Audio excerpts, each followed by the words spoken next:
Imagine a scene that opens like a lush, sun-dappled forest at the edge of a gentle river. The air hums with the life of an English summer. Birdsong, insects buzzing, the rustle of wind through the thick foliage. It's a secluded part of the world, as if untouched by human hands, and yet there, floating in the slow-moving water, is the tragic figure of Ophelia.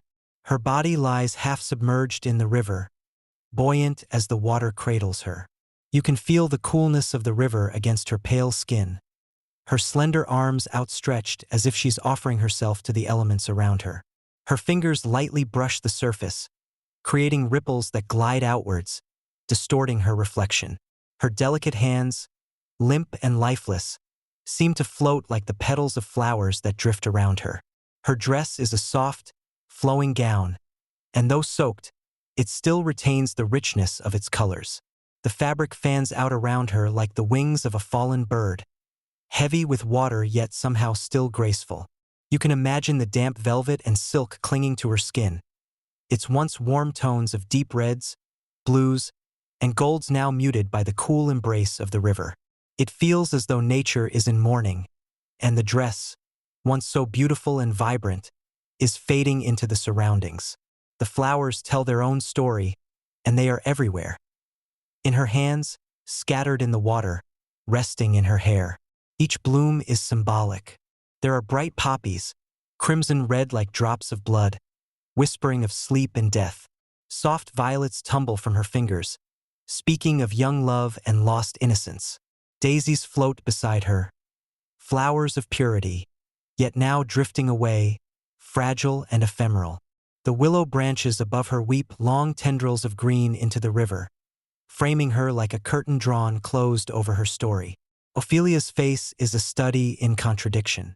Her eyes, half open, gaze upward as though searching for something beyond the canopy of trees. There's a serenity in her expression, as if she has finally escaped the torments of her life, but there's also a palpable sadness. Her mouth is slightly parted, as though she had been singing moments before the water took her. Her lips are pale, almost bluish now, as the life has drained from her body. The light in this painting is soft, diffused, filtered through the leaves overhead. It touches everything gently: the water, the flowers, Ophelia's skin, creating a melancholic glow, like the last light of day. The water reflects the green of the leaves and the blue of the sky above, shimmering faintly, but it's cool and indifferent to the tragedy it holds. Despite the peacefulness of the scene, there's an underlying tension. You can sense the weight of loss, the tragedy of a life cut short, and the rawness of nature's indifference. The river continues its slow journey. The flowers will bloom again. The birds will keep singing. But Ophelia's story has ended here, suspended between life and death in this timeless moment. She has become part of the landscape, a ghostly figure caught in the beauty of decay. The emotions this scene transmits are complex. There's sorrow, deep and profound, as you sense Ophelia's tragic end. But there's also a strange kind of peace, as though she has surrendered to the inevitable, and now, in her death, she is part of something larger, an eternal cycle of life and nature.